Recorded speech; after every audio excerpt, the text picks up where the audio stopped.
and encourage countries to adopt these policies that will benefit individuals with intellectual disabilities? I'll give you a true example of what we've been doing with this legislative decree that will be approved by the Greek Parliament.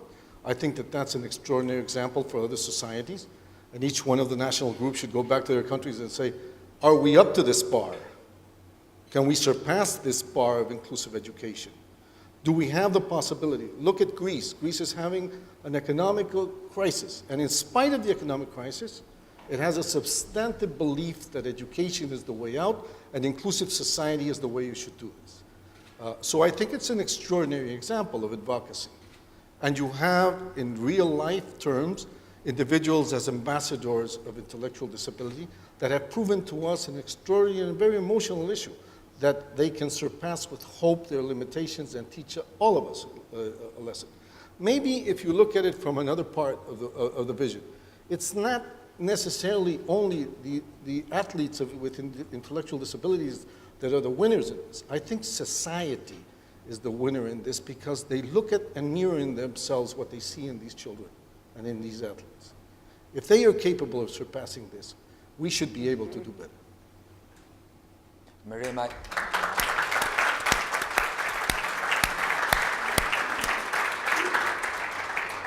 I'd just like to add to what Lewis is saying. If you really are going to make welcoming communities, then the focus has to be on the community.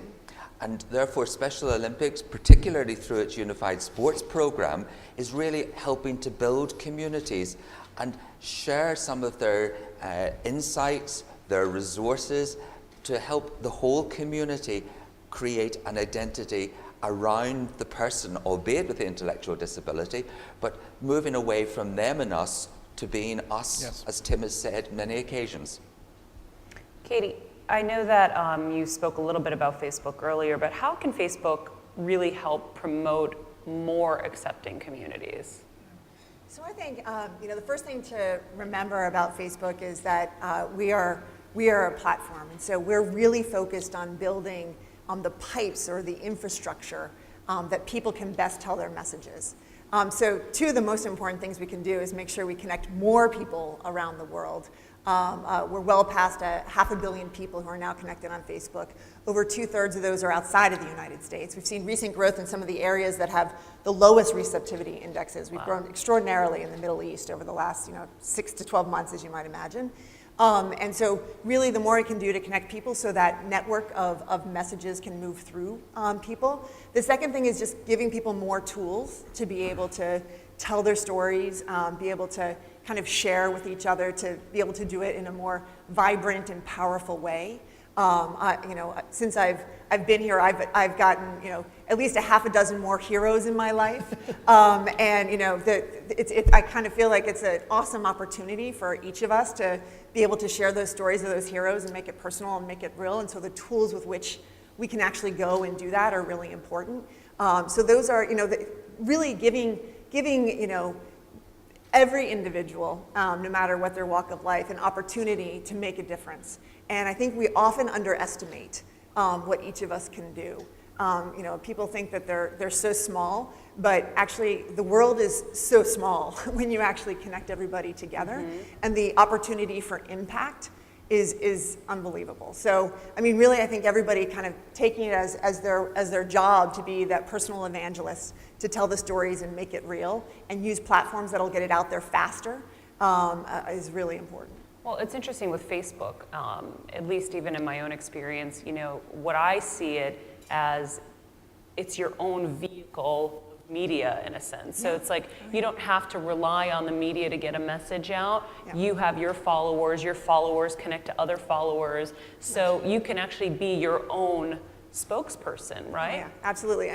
One of my favorite examples, there's a woman in California, and she was at the grocery store, and the woman in front of her was really upset because she had lost her wallet and she had $207 of groceries on the checkout. And you know how you get really upset in those kinds of situations. And so this woman decided, I'm gonna loan this woman, I'm gonna pay for her groceries. And maybe she'll pay me back, maybe she won't, but this was going to be my random act of kindness. So, she did this, and she went on Facebook, and she wrote to her friends, I'm feeling, I'm not sure whether I should feel really kind or really stupid. I just loaned this woman $207 for her groceries. 2 days later, she got a check for $300, and the woman who sent the check said, thank you so much. I really I can't tell you how much I appreciate your kindness. So the woman who received the check went online to Facebook and said to her friends, oh my gosh, this woman, she not only paid me back, she gave me an extra $93. I think I want to match that and give it to a charity. Who should I give it to? And over the course of like 3 or 4 months, basically her friends and her friends and her friends and her friends and her friends, oh, I'm touched by this story. I want to match that. Yeah, who are we going to give it to? They wrote a check to over $100,000 to a local food bank. This is one woman, in her local grocery store. And it's amazingly, it's incredible how small the world can feel when we're connected like that.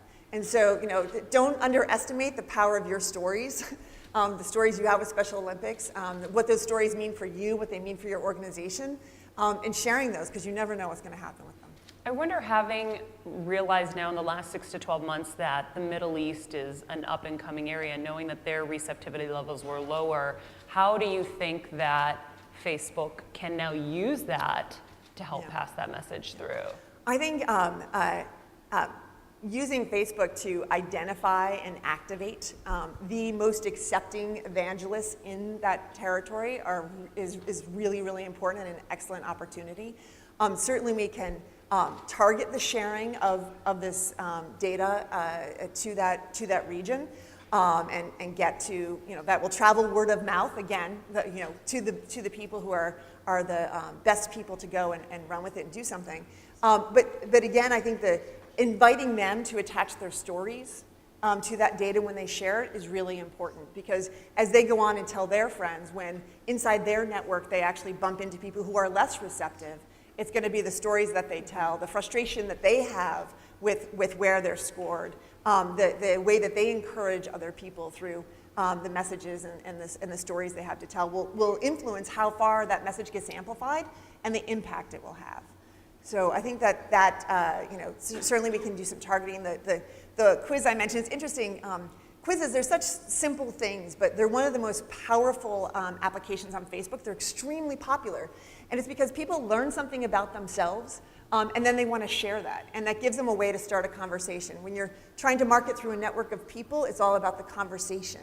I think I always talk about it like you want to have the cocktail tidbit, right? The story that you have as a way to kind of get it through the network, because that's the way that people communicate when they're just talking with people.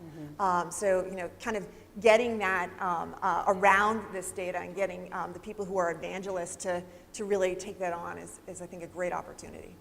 Maria, I wouldn't take away from Facebook and what it can do, but we have to remember that 90% of the world's people with intellectual disability live in the developing world and low-income economies. And we have to find ways of trying to communicate how they can be helped to help themselves. Mm-hmm. And at the root of it all, Special Olympics is a grassroots movement. And we have to find strategies that will enable people, empower people to find their own solutions. So we have to be wary of taking what has worked for us in our affluent, well-educated world and feel that those are the strategies that's going to help in that situation. That may not be the case at all. So we do have to be wary, and while we can use those mechanisms to good effect in affluent countries where there are those connections, we may have to be open to a very different range of strategies as to how you help the world's poorest. Let me just jump in here, because I was going to ask you. I chair a group that's called G3ICT, which is based on Article 9 of the UN Convention, which is accessibility to information and communication technologies. And we believe that, and we've done an extraordinary advancement in the use of ICT technology for disability and inclusive societies. I come from a country of 13 million people that have 14 million cell phones. So this for me is a very big question. Why people have more than 2 cell phones. I have 3. And And who has this in a country that has a poverty line of 40% and 50% of the population is under 19? So when you talk about this, we were just talking about the issue of use of technology for this messaging. This is a new frontier of development, which has permitted us to jumpstart the world in information. You now enter a Google or enter a computer. Now we're talking about cloud-based systems which you do not require to own a computer, which are targeted. We just launched Lucy, which is a mechanism of cloud-based for 3 billion people. So I do think technology is the word. But I do agree that there has to be a sensitivity on how you do this with other cultures, in other languages, with other values. And you can't generalize this. You have to be very particular and sensitive. But what's happening in the world is a massive communication phenomenon that we're still trying to analyze. Facebook is what we're trying to do now, and maybe tomorrow, at the speed this is going through, we're having other.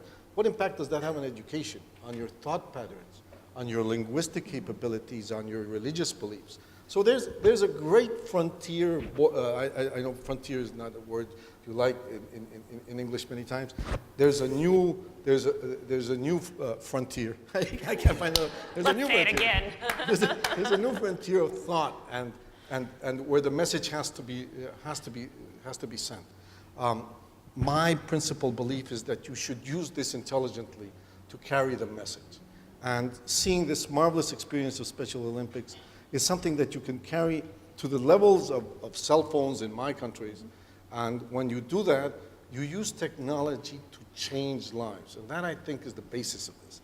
And the marvelous job you're putting together in this dialectic also runs into something that concerns me. Because in our communities, we talk to each other. Sometimes I worry about text messaging each other, because that is lost in many cases. Many of these issues have a pro and a con. How we do this intelligently to foster the message of advocacy is fundamental to me. And that, I think, should merit a research study on how to do this, how to carry the message. Wonderful. Well, we are out of time. I would like to thank you, Katie, Ambassador Gallegos, and Professor McConkey. And it's now my pleasure to introduce a leader at the forefront of this issue. Please welcome Professor Bill Alford, Special Olympics International Board Member.